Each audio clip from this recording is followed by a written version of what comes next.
ഓതിക്കോളെ ഞങ്ങളോടെ. ബിസ്മില്ലാഹിർ റഹ്മാനിർ റഹീം. ഖാല തല്ലാഹി ഇൻ കിത്ത ലതുർദീൻ വലൗലാ നിഅമതു റബ്ബി ലകുൻതു മിനൽ മുഹ്ദരീൻ.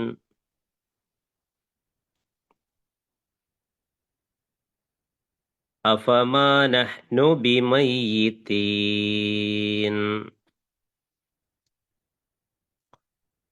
ഇല്ലാ മൗതതനൽ ഊലാ വമാ നഹ്നു ബിമുഅസ്സബീൻ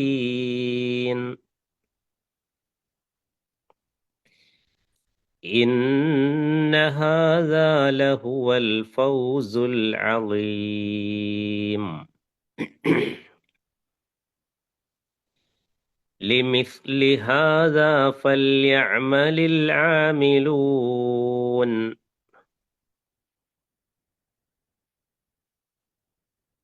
أذلك خير نزلا أم شجرة الزقوم إنا جعلناها فتنة للظالمين.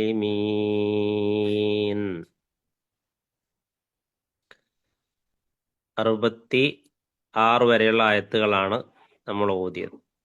ഖാല തല്ലാഹി ഇൻകിത്ത, അവിടെ ഇദ്ഗാം ചെയ്ത് നമ്മൾ അവിടെ ദാല് വെളിവാക്കേണ്ടതില്ല, ഇൻകിത്ത എന്ന് ഓതിയാൽ മതിയാകും ഇൻഷാ അല്ലാഹ്. അപ്പൊ ഇതില് കഴിഞ്ഞ ആഴ്ച നമ്മൾ എടുത്തതിൻ്റെ ഒരു തുടർച്ച എന്ന നിലയ്ക്കാണ് ഈ ഭാഗം വരുന്നത്.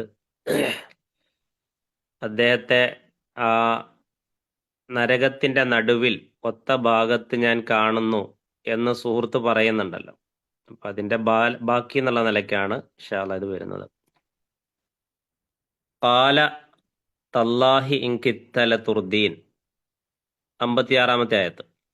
ഖാല അദ്ദേഹം പറയും, തല്ലാഹി, തല്ലാഹി അല്ലെങ്കിൽ വല്ലാഹി എന്നൊക്കെ പറഞ്ഞാൽ അർത്ഥം അള്ളാഹു ആണ് സത്യം എന്നാണ്. തല്ലാഹി എന്ന് പറയും, വല്ലാഹി അധികം വല്ലാഹി എന്നാ പറയാം അള്ളാഹുവിനെ പിടിച്ച് സത്യം ചെയ്യുമ്പോൾ. അപ്പോൾ വാവുൽ കസമ് വന്നു കഴിഞ്ഞാൽ പിന്നെ അവിടെ കെസ്ര കാണാം ജറായിട്ട്, വല്ലാഹി വല്ലാഹി എന്ന് പറയും. അപ്പം കാല അദ്ദേഹം പറയും, തല്ലാഹി അള്ളാഹുവിനെയാണ് സത്യം, ഇൻകിത്ത നിശ്ചയമായും നീ ആയേക്കുമായിരുന്നു. ആ വിശ്വാസിയായ മനുഷ്യൻ പറയുന്നതാണ്, നീ ആയേക്കുമായിരുന്നു, ലത്തുർദീൻ എന്നെ നാശത്തിലകപ്പെടുത്തുക, അല്ലെ നാശത്തിലാക്കുക. അപ്പൊ അദ്ദേഹം അവനോട് പറയും.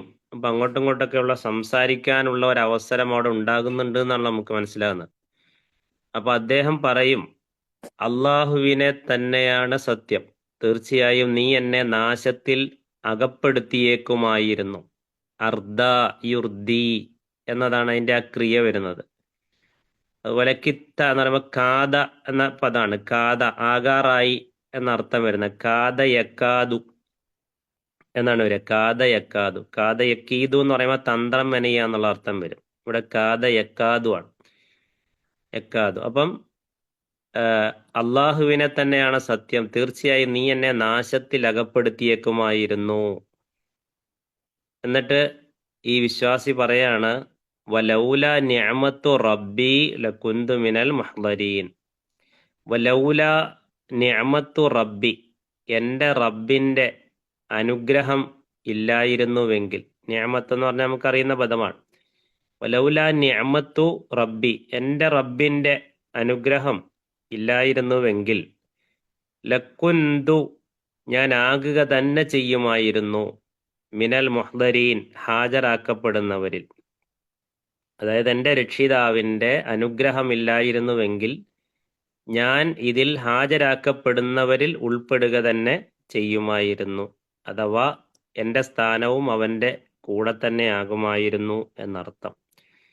അപ്പൊ ഈ ആയത്തുകളും അതുപോലെ ഈ രണ്ട് മനുഷ്യന്മാര് തമ്മിൽ, അല്ലെങ്കിൽ ഇയാൾ ഈ വിശ്വാസി പറയുന്ന വാക്കുണ്ടല്ലോ, ഞാന് ശ്രദ്ധിച്ചിരുന്നില്ലെങ്കിൽ എൻ്റെ അവസ്ഥ ഈ മനുഷ്യന്റെ ഇതേപോലെ ആകുമായിരുന്നു എന്ന് പറഞ്ഞല്ലോ. ഇവിടെ നമ്മൾ ശ്രദ്ധിക്കേണ്ട ഒരു കാര്യം, നമ്മുടെ മതം, നമ്മുടെ ദീൻ നിലനിർത്തുന്നതിൽ, നമ്മുടെ വിശ്വാസം നിലനിർത്തുന്നതിൽ സുഹൃത്ത് ബന്ധങ്ങൾക്ക് വലിയ പ്രാധാന്യമുണ്ട്. അത് നമ്മൾ നിസ്സാരമായി കാണാൻ പാടില്ല. ഇപ്പൊ ചിലര് പറയും, ഞാന് അങ്ങനെ ഉള്ള ആളൊന്നും അല്ല, അയാൾ അങ്ങനെയാണെങ്കിലും, അയാള് അങ്ങനെയൊക്കെ ചെയ്യുന്ന ആളാണെങ്കിലും എന്ന് പറയും. പക്ഷെ ചീത്തയായ കാര്യം ഇങ്ങോട്ടാണ് വരിക. അത് നബി സല്ലല്ലാഹു അലൈഹി വസല്ലം വളരെ ശ്രദ്ധിക്കാൻ വേണ്ടി പറഞ്ഞത്. അപ്പം നമ്മുടെ ദീനിൽ നിന്ന്, നമ്മൾ ചെയ്യുന്ന ഒരു നന്മയിൽ നിന്ന് പിന്തിരിപ്പിക്കുന്ന, അല്ലെങ്കിൽ അതിനോടൊരു അപകർഷതാബോധം, അതൊന്നും ഇക്കാലത്ത് അത്രയൊന്നും ശ്രദ്ധിക്കേണ്ട ആവശ്യമൊന്നുമില്ല, അങ്ങനെയൊന്നും ആവശ്യമില്ല എന്നൊക്കെ പറയുന്ന നമ്മുടെ മുസ്ലിം സുഹൃത്തുക്കളും സഹോദരിമാരും ഒക്കെ ഇക്കാലത്ത് ഇപ്പൊ ഒരു കല്യാണത്തിന് പോകുമ്പോഴൊക്കെ ഒരു പെണ്ണ് പർദ്ദ ഇടാൻ വിചാരിച്ചാല് കല്യാണമല്ല, നീ എന്തിനപ്പ എല്ലാരും അവിടെ അങ്ങനല്ല എന്നൊക്കെ പറഞ്ഞ് നമ്മുടെ ദീനിനോട് ഒരു തരം അപകർഷതാബോധം ഉണ്ടാക്കുന്ന രൂപത്തിൽ നമ്മളെ പിന്തിരിപ്പിക്കുന്ന സുഹൃത്ത് ബന്ധങ്ങൾ നമ്മൾ വളരെ ശ്രദ്ധിക്കണം. കൂടിയിരിക്കുമ്പോൾ അള്ളാഹുവിന് ഇഷ്ടമില്ലാത്ത കാര്യങ്ങൾ സംസാരിച്ച് പിന്നെ നമ്മുടെ കൂലി നഷ്ടപ്പെടുത്തുന്ന ഇടങ്ങൾ നമ്മൾ ശ്രദ്ധിക്കണം. ഇതൊക്കെ ശ്രദ്ധിക്കേണ്ടതാണ്. അപ്പം നമ്മുടെ ദീനിന് ഒന്നുകൂടി പവർ പുഷ് ചെയ്യുന്ന കൂട്ടുകാരെയാണ് നമുക്ക് വേണ്ടത്. അത് നമ്മുടെ പരലോക വിജയത്തിന് വളരെ പ്രധാനമാണ്. നബി സല്ലല്ലാഹു അലൈഹി വസല്ലം ഒരു ഹദീസിൽ പറയുന്നുണ്ട്, അൽ മർഉ അലാ ദീനി ഖലീലിഹി, ഓരോ മനുഷ്യന്മാരും അവരുടെ കൂട്ടുകാരുടെ ദീനിലാണ്. അതുകൊണ്ട് ഫൽ യൻദുർ അഹദുക്കും മൻ യുഖാലിൽ, നിങ്ങൾ ഒരാളെ കൂട്ടുകാരിയായി തിരഞ്ഞെടുക്കുമ്പോൾ നല്ലപോലെ ആലോചിക്കണം. ഇവളെ കൂടെ കൂട്ടിയാൽ എൻ്റെ ദീന് പോവോ, ഇവനെ കൂടെ കൂട്ടിയാൽ എൻ്റെ ദീന് പോവോ എന്ന് ആലോചിക്കണം എന്നാണ്. സ്വഹാബികളൊക്കെ, അല്ലെങ്കിൽ അന്നത്തെ കാലത്ത് നമ്മുടെ മുൻഗാമികളൊക്കെ കൂട്ടുകാരെ തിരഞ്ഞെടുക്കുമ്പോൾ, നമ്മളൊരു ടെക്സ്റ്റൈൽസിൽ കയറിയിട്ട് ഡ്രസ്സ് തിരഞ്ഞെടുക്കുമ്പോൾ എത്ര നമ്മൾ ശ്രദ്ധിക്കും, അതുപോലെ നല്ല കൂട്ടുകാരെ തിരഞ്ഞെടുത്തിരുന്നു എന്നുള്ളതാണ്. അത് ഖുർആനിൽ ഒരുപാട് സ്ഥലത്ത് അത് സൂചിപ്പിച്ചിട്ടുണ്ട്. അപ്പൊ ഇവിടെ ഈ വിശ്വാസിയായ മനുഷ്യനൊരു കൂട്ടുകാരൻ ഉണ്ടായിരുന്നു. ആ കൂട്ടുകാരൻ നിരീശ്വരവാദിയും പരലോക നിഷേധിയും ഒക്കെയായിരുന്നു. എന്നിട്ട് പോലും അയാള്, ആ നിരീശ്വരവാദിയും പരലോക നിഷേധിയുമായ ആ കൂട്ടുകാരൻ, ദീനുള്ള ഈ മനുഷ്യനെ അതിൽ നിന്ന് തെറ്റിക്കാൻ ഒരുപാട് ശ്രമിച്ചിട്ടുണ്ട്. പല വാദങ്ങളും പറഞ്ഞിട്ടുണ്ട്. പക്ഷെ അതിലൊന്നും പതറാതെ പിടിച്ചു നിന്ന് പരലോകത്ത് വിജയം നേടുന്ന ഒരു മനുഷ്യനെയാണ്, ഒരു വിശ്വാസിയാണ് അള്ളാഹു ഇവിടെ പരിചയപ്പെടുത്തുന്നത്. അപ്പൊ അതാണ് നമുക്കിതിൽ നിന്നുള്ള പാഠം എന്ന് പറയുന്നത്. അതുപോലെ ഈ 57-ാമത്തെ ആയത്ത് ഉണ്ടല്ലോ, വലൗല നിഅമത്തു റബ്ബി ലകുന്തു മിനൽ മുഹ്ദരീൻ എന്ന് പറയുന്നില്ല, എൻ്റെ റബ്ബിന്റെ നിഅമത്ത്, അനുഗ്രഹമില്ലായിരുന്നുവെങ്കിൽ എന്ന് പറയുന്നുണ്ടല്ലോ. അതിനെ വിശദീകരിക്കുന്നിടത്ത് ഇബ്നു കസീർ റഹ്മത്തുള്ളാഹി പറയുന്നുണ്ട്, പിന്നെ തഫല്ലല അലയ്യ റബ്ബി, എൻ്റെ റബ്ബ് എനിക്ക് ചെയ്ത വലിയൊരു അനുഗ്രഹമാണിത്. വറഹിമനി, എൻ്റെ റബ്ബ് എന്നോട് കാരുണ്യം ചെയ്തു, അതുകൊണ്ടാണ് ഞാൻ രക്ഷപ്പെട്ടത്. ഫഹദാനി ഇലൽ ഈമാൻ, സത്യവിശ്വാസത്തിലേക്ക് എന്നെ എൻ്റെ റബ്ബ് വഴി നടത്തി. വർഷദനി ഇല തൗഹീദിഹി, അള്ളാഹുവിൻ്റെ തൗഹീദിലേക്ക് അവൻ എനിക്ക് വഴി കാണിച്ചു തന്നു എന്നൊക്കെ പറയുന്നത് കാണാം.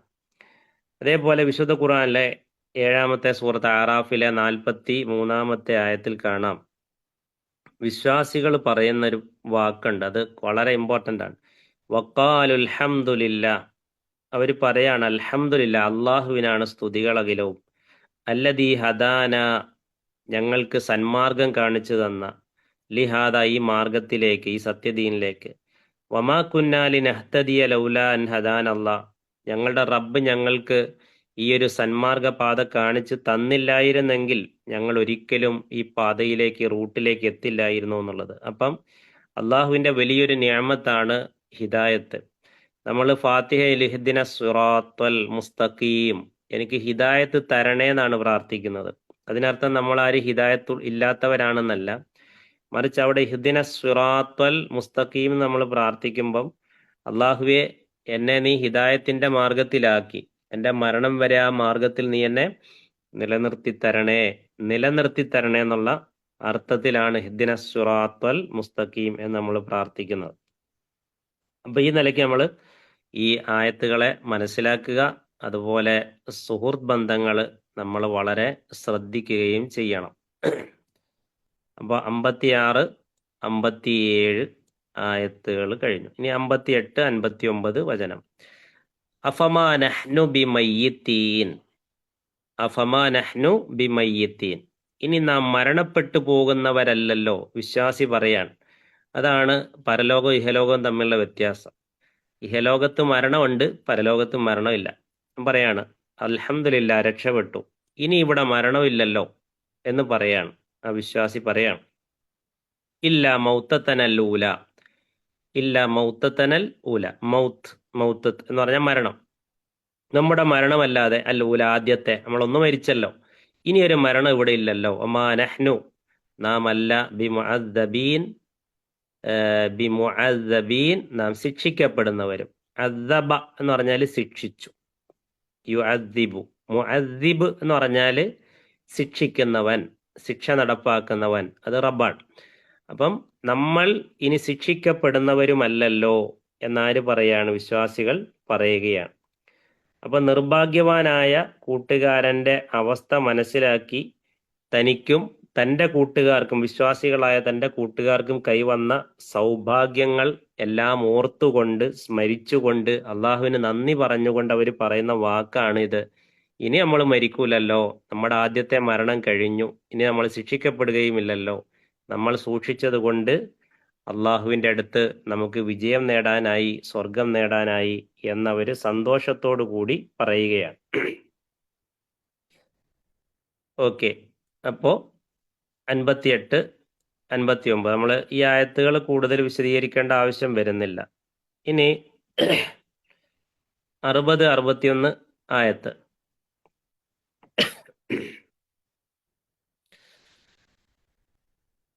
ഇന്ന ഹാദാ ലഹുവൽ ഫൗസുൽ അലീം ലിമിസ്ലി ഹാദാ ഫല്യഅമലിൽ ആമിലൂൻ. ഇന്ന ഹാദാ, തീർച്ചയായും ഇത് നമ്മുടെ ഈ ജീവിതം, ലഹുവൽ ഫൗസുൽ അലീം, ഇത് തന്നെയാണ് ഏറ്റവും മഹത്തായ വിജയം. ഫൗസ് എന്ന് പറഞ്ഞാൽ ഫൗസ്, ഫൗസാന് എന്നൊക്കെ പറയും. ഫവാസ് എന്ന് നമ്മൾ പേരിടാറുണ്ട്, വിജയി എന്നാണ്. ഫാസ എന്ന് പറഞ്ഞാൽ വിജയിച്ചു, നേടി, ജയിച്ചു എന്നൊക്കെയാണ്. ഫാസ യഫൂസു എന്നതിൻ്റെ മസ്ദറാണ് ഫൗസ്, വിജയം എന്ന് പറയുന്നത്. ഫൗസാൻ എന്ന് പറയുന്നത് ഫായിസ്, ഫൗസാൻ, വിജയി, നേതാവ് എന്നൊക്കെ ഉള്ള അർത്ഥത്തിലാണ്. അപ്പൊ തീർച്ചയായും ഇത് തന്നെയാണ് മഹത്തായ വിജയം എന്ന് പറയുന്നു. ഇതാണ് മഹത്തായ വിജയം. ഇപ്പം സ്വർഗത്തെ പറ്റി പറയുന്നിടത്ത് വിജയത്തിന്റെ ഗേഹം എന്ന് പറയുന്നുണ്ട്. ഇന്നലിൽ മുത്തഖീന മഫാസ, സൂറത്ത് നബയിലുള്ളതാണ്. തീർച്ചയായും നമ്മൾ പഠിച്ചാണ്. തീർച്ചയായും മുത്തഖീങ്ങൾക്ക് എന്തുണ്ട്? വിജയമുണ്ട് എന്ന് പറഞ്ഞാൽ ഇന്നലിൽ മുത്തഖീന മഫാസ എന്ന് പറഞ്ഞാൽ ഇന്നലിൽ മുത്തഖീന അൽ ജന്ന എന്നാണ്. മുത്തഖീങ്ങൾക്ക് സ്വർഗമുണ്ട് എന്നാണ് അവിടെ ഉദ്ദേശിക്കുന്നത്. അപ്പൊ തീർച്ചയായും ഇത് തന്നെയാണ് മഹത്തായ ഭാഗ്യം. ലിമിസ്ലി ഹാദാ ഫല്യഅമലിൽ ആമിലൂൻ, ഇതുപോലെയുള്ളതിനു വേണ്ടി. മിസ്ലി എന്ന് പറഞ്ഞാൽ പോലെ എന്നാണ്. അപ്പൊ മിസ്ലി ഹാദാ, ഇതുപോലെയുള്ളതിനു വേണ്ടി, ഫല്യഅമലിൽ ആമിലൂൻ, പ്രവർത്തിക്കുന്നവർ, യജ്ഞിക്കുന്നവർ, അധ്വാനിക്കുന്നവർ അധ്വാനിച്ചു കൊള്ളട്ടെ എന്ന് പറയാണ്. ഈ ആയത്ത് വിശദീകരിക്കുന്നിടത്ത് രണ്ട് അഭിപ്രായമുണ്ട്. ഒന്ന്, ഇവിടെ 60-ാം വചനത്തിൽ പറഞ്ഞു ഇത് തന്നെയാണ് മഹത്തായ ഭാഗ്യം. പിന്നെയോ അധ്വാനിക്കുന്ന ആളുകൾ ഇതുപോലെയുള്ളതിന് വേണ്ടി അധ്വാനിക്കട്ടെ എന്നും പറഞ്ഞു.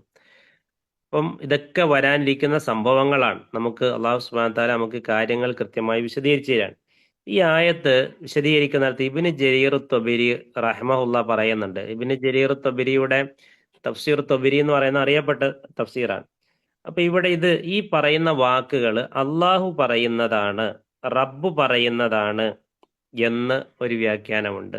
അള്ളാഹു സുബ്ഹാനഹു വ തആല തന്നെ പറയുന്നതാണ്, ഇതാണ് വിജയം, ഇതിനു വേണ്ടി, ഇതുപോലെയുള്ളതിനു വേണ്ടി ഓരോരുത്തരും അധ്വാനിച്ചോ.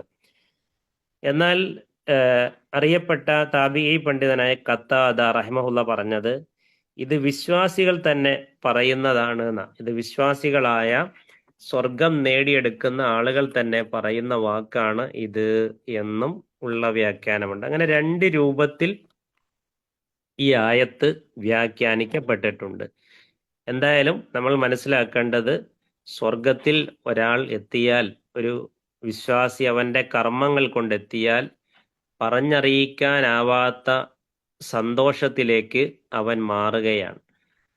പക്ഷെ നമുക്കറിയാമല്ലോ, ചില ആളുകളുണ്ട് സ്വർഗത്തില് ഞാൻ സ്വർഗത്തിൽ പോവും എന്നുള്ള അമിത വിശ്വാസം വെച്ച് പുലർത്തുന്ന ആളുകൾ. അങ്ങനെ ഒരിക്കലും അമിത വിശ്വാസം വെച്ച് പുലർത്തരുത്. നമ്മൾ മുമ്പ് ഒരു ചരിത്രം പറഞ്ഞിട്ടുണ്ട്.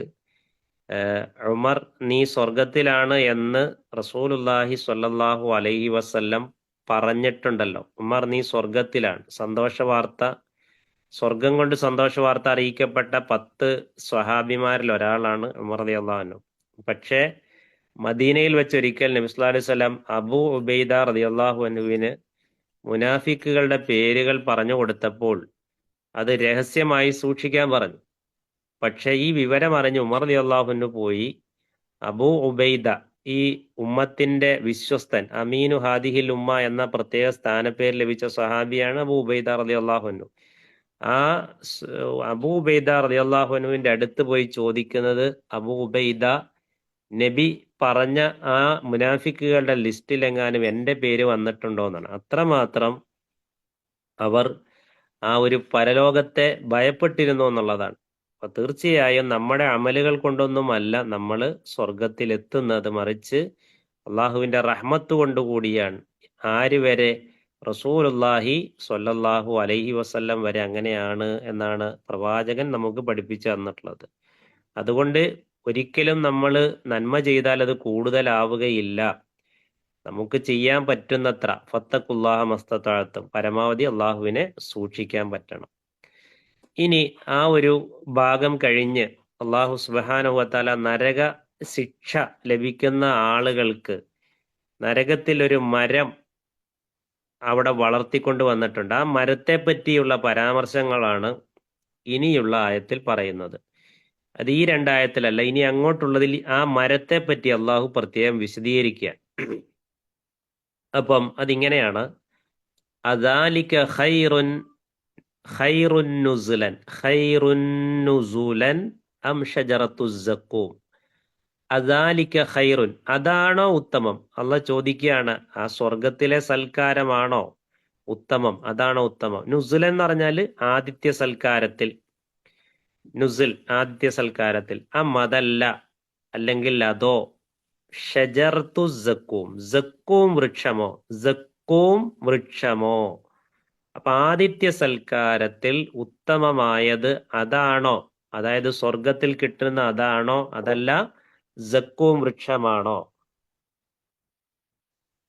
എന്നിട്ട് തൊട്ടടുത്ത ആയത്തിൽ 63-ാമത്തെ ആയത്തിൽ അള്ളാഹു പറയാണ്, ഇന്നാ ജഅൽനാഹാ ഫിത്നതൻ ലിസ്സാലിമീൻ, തീർച്ചയായും നാം അതിനെ, ആ വൃക്ഷത്തെ, അക്രമികൾക്ക്, തിന്മ ചെയ്ത ആളുകൾക്ക് ഒരു പരീക്ഷണമാക്കിയിരിക്കുന്നു, ഒരു ആപത്താക്കിയിരിക്കുന്നു എന്നാണ്. ഫിത്ന എന്ന് പറഞ്ഞാല് പരീക്ഷണം, കുഴപ്പം എന്നൊക്കെയുള്ള അർത്ഥമാണ്. ഫത്തന എന്ന് പറഞ്ഞാല് മർദ്ദിച്ചു എന്നൊക്കെയുള്ള അർത്ഥമുണ്ട്. അപ്പം തീർച്ചയായും നാം അക്രമികൾക്ക് ആ മരത്തെ ഒരു പരീക്ഷണമാക്കിയിരിക്കുന്നു എന്നാണ്. അപ്പൊ ഇതിന്റെ വിശദീകരണം തുടർന്ന് വരുന്നത് കൊണ്ട് നമ്മളത് കൂടുതൽ വിശദീകരിക്കുന്നില്ല. അപ്പം ഒന്ന്, ഈ സഖൂം വൃക്ഷം എന്ന് പറഞ്ഞാല് നരകം മുഴുവനും വ്യാപിച്ചു നിൽക്കുന്ന ഒരൊറ്റ മരമാണ് എന്ന് ചില പണ്ഡിതന്മാർ പറഞ്ഞിട്ടുണ്ട്. നരകം മുഴുവനും വ്യാപിച്ചു നിൽക്കുന്ന ഒരൊറ്റ മരത്തിനാണ് അള്ളാഹു സഖൂം എന്ന് പറഞ്ഞത് എന്ന വ്യാഖ്യാനമുണ്ട്. അതല്ല, ഒരു ജിൻസ് എന്ന് പറഞ്ഞാൽ എന്താ? ഒരു വർഗം. സഖൂം എന്ന പേരുള്ള ഒരുപാട് മരങ്ങൾ നരകത്തിൽ ഉണ്ടാകും എന്ന് പറഞ്ഞവരുണ്ട്. അതായത് സൈത്തൂൻ മരത്തെ പറ്റിയിട്ട് അത് ഇന്ന സ്ഥലത്ത് നിന്ന് മുളച്ച് പൊന്തി വരുന്നു എന്ന് പറയുന്നുണ്ട്. അപ്പൊ അതൊരു സൈത്തൂൻ മരമല്ല, ഒരുപാട് സൈത്തൂൻ മരങ്ങളെ പറ്റിയാണ് എന്ന് പറഞ്ഞതുപോലെ സഖൂം എന്ന് പറയുന്നത് നരകത്തിലെ ഒരു വൃക്ഷമല്ല, അത് ഒരുപാട് വൃക്ഷങ്ങളാണ്, മരങ്ങളാണ്, ആ സ്വഭാവമുള്ള, അതിന്റെ എല്ലാം പേര് സഖൂം എന്നാണ് എന്ന് പറഞ്ഞവരുമുണ്ട്. അപ്പോ ഒരു വൃക്ഷം എന്ന് പറഞ്ഞവർ പറഞ്ഞത് അത് നരകത്തിന്റെ എല്ലാ ഭാഗത്തും ആ സഖൂം വൃക്ഷത്തിന്റെ കൊമ്പെത്തും. ഏതുപോലെ? സ്വർഗത്തിൽ ഒരു വൃക്ഷത്തെ പറ്റി പറയുന്നുണ്ടല്ലോ, തൂബ, ത്വായാണ്. തൂബ എന്ന് പേരുള്ള ഒരു മരമുണ്ട് എന്ന് പറയുന്നുണ്ട്. സ്വർഗത്തിൽ എവിടെയെല്ലാം ആളുകളുണ്ടോ അവിടെയെല്ലാം ആ മരത്തിന്റെ കൊമ്പെത്തും എന്നൊക്കെയുള്ള അഭിപ്രായങ്ങൾ കാണാൻ സാധിക്കും. അപ്പം ഒരു മനുഷ്യൻ 100 കൊല്ലം നടന്നാലും ആ മരത്തിന്റെ തണല് വിട്ടുകിടക്കാൻ പറ്റില്ല എന്ന് പറഞ്ഞു. അങ്ങനെ ഒരു മരം, തൂബ എന്നാണ് അതിന്റെ പേര്. അതുപോലെയുള്ള നരകത്തിലെ ഒരു മരമാണ് സക്കൂം എന്ന് പിന്നെ വ്യാഖ്യാനങ്ങൾ വന്നിട്ടുണ്ട്. അപ്പം എങ്ങനെയാണ് ആ മരം പിന്നെ നരകത്തിലുള്ള ആളുകൾക്ക് ഒരു വലിയ ഫിത്നയായി മാറുന്നത് എന്ന് വരുന്ന ആയത്തുകളിൽ അള്ളാഹു സുബ്ഹാനഹു വ തആല തന്നെ വിശദീകരിക്കുന്നുണ്ട്. അപ്പോൾ ഒരു മരത്തെ പറ്റി അത്രമാത്രം പറയണമെന്നുണ്ട് എങ്കിൽ നരകത്തിലെ വലിയൊരു ശിക്ഷയുടെ ഭാഗമായിരിക്കണം അത് എന്നാണ് നമുക്ക് മനസ്സിലാക്കാൻ സാധിക്കുന്നത്. എന്തായാലും സ്വർഗത്തെ പറ്റിയും നരകത്തെ പറ്റിയും ഒക്കെയുള്ള ഓരോരോ ഭാഗങ്ങൾ നമ്മൾ പഠിക്കുന്ന ഭാഗങ്ങളിൽ വരുമ്പോൾ, ആയത്തുകൾ വരുമ്പോൾ, തീർച്ചയായും സ്വർഗത്തെ പറ്റി പറയുമ്പോൾ അള്ളാഹുവേ നീ എനിക്കതിനെ തൗഫീക്ക് തരണേ ആ സ്വർഗത്തിൽ പ്രവേശിക്കാൻ എന്ന പ്രാർത്ഥന വേണം.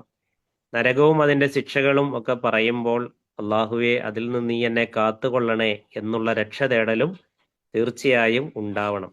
റസൂലുള്ളാഹി സ്വല്ലല്ലാഹി അലൈഹി വസല്ലം സ്വർഗത്തെ പറ്റി പറയുന്ന ആയത്തുകൾ വരുമ്പോൾ അള്ളാഹുവിനോടത് ചോദിച്ചിരുന്നു എന്നും, നരകത്തെ പറ്റിയുള്ള ആയത്തുകൾ വരുമ്പോൾ ആ നരകശിക്ഷയിൽ നിന്ന് പ്രവാചകൻ സ്വല്ലല്ലാഹി അലൈഹി വസല്ലം അള്ളാഹുവിനോട് കാവൽ തേടിയിരുന്നു എന്നുമൊക്കെ നമുക്ക് ഹദീസുകളിൽ കാണാൻ സാധിക്കും. അപ്പൊ നമ്മൾ ഇന്ന് എടുത്തത് 56 മുതൽ 63 വരെയുള്ള ആയത്തുകളാണ്. നന്നായി അതിന്റെ അർത്ഥം പഠിക്കുക, അതിന്റെ ആശയം മനസ്സിലാക്കുക, ജീവിതത്തിൽ അതിന്റെ കാമ്പ് നമ്മൾ കാത്തു സൂക്ഷിക്കുക. അള്ളാഹു സുബ്ഹാനഹു വ തആല മുത്തഖീങ്ങളുടെ കൂട്ടത്തിൽ നമ്മെ എല്ലാം ഉൾപ്പെടുത്തി അനുഗ്രഹിക്കുമാറാവട്ടെ. വിശുദ്ധ റമദാൻ പടിവാതിക്കൽ എത്തി നിൽക്കുകയാണ്. കുറഞ്ഞ ദിവസങ്ങൾ മാത്രമേയുള്ളൂ. എല്ലാവരും ഭൗതികമായ ഒരുക്കങ്ങൾ എന്ന് പറഞ്ഞാൽ നനച്ചുകുളിയും അല്ലെ, വീട് വൃത്തിയാക്കലും അങ്ങനെ തുടങ്ങി ഒരുക്കങ്ങൾ ഒരുപാട് നടക്കുന്നുണ്ട്. പക്ഷെ ഏറ്റവും വലിയ ഒരുക്കം നടക്കേണ്ടത് ആത്മീയമായ ഒരുക്കം തന്നെയാണ്. അതിനു വേണ്ടിയുള്ള ഒരുക്കം നടക്കട്ടെ. ഒരു റമദാൻ കൂടി അധികം കിട്ടുക എന്ന് പറഞ്ഞാൽ ആകാശവും ഭൂമിയും തമ്മിലുള്ള വ്യത്യാസമുണ്ട്. ആകാശം എവിടെ കിടക്കുന്നു, ഭൂമി എവിടെ കിടക്കുന്നു. അതുപോലെയാണ് ഒരു റമദാൻ കൂടി അധികം കിട്ടുന്നവനും കിട്ടാത്തവനും തമ്മിലുള്ള വ്യത്യാസം എന്ന് റസൂലുള്ളാഹി സ്വല്ലല്ലാഹു അലൈഹി വസല്ലം നമുക്ക് പഠിപ്പിച്ചു തന്നിട്ടുണ്ട്. അതനുസരിച്ച് ഇൻഷാ അല്ലാഹ് വരുന്ന റമദാനിലേക്ക് കാലെടുത്ത് വെക്കാനും കർമ്മങ്ങൾ കൊണ്ട് അതിന് സാക്ഷികളാകാനും അള്ളാഹു നമുക്കെല്ലാം തൗഫീക്ക് പ്രദാനം ചെയ്യുമാറാവട്ടെ. അപ്പൊ നമ്മുടെ ഇന്നത്തെ ക്ലാസ് ഇൻഷാ അല്ലാഹ് ഇവിടെ അവസാനിക്കുകയാണ്. ഇതിൽ പങ്കെടുത്ത എല്ലാവർക്കും അള്ളാഹു അർഹമായ പ്രതിഫലം പ്രദാനം ചെയ്യുകയും നാളെ സ്വർഗത്തിൽ നന്മയ്ക്ക് വേണ്ടി ഒരുമിച്ചു കൂടിയ നമ്മൾ ഓരോരുത്തരെയും അള്ളാഹു നാളെ സ്വർഗത്തിൽ ഇതുപോലെ ഒരുമിച്ച് കൂട്ടട്ടെ. റമദാനിന് മുമ്പ് ഒരു ക്ലാസ് കൂടിയുണ്ട്. ഇൻഷാ അല്ലാഹ് നമ്മൾ റമദാനിൽ ഏത് സമയത്ത് എടുക്കും എന്നുള്ളത് വഴിയെ അറിയിക്കും. വസല്ലല്ലാഹു അലാ നബീന മുഹമ്മദ് വഅലാ ആലിഹി വസഹ്ബിഹി വസല്ലം. വആഖിറു ദഅവാനാ അൽഹംദുലില്ലാഹി റബ്ബിൽ ആലമീൻ. അസ്സലാമു അലൈക്കും വറഹ്മത്തുള്ളാഹി വബറകാതുഹു.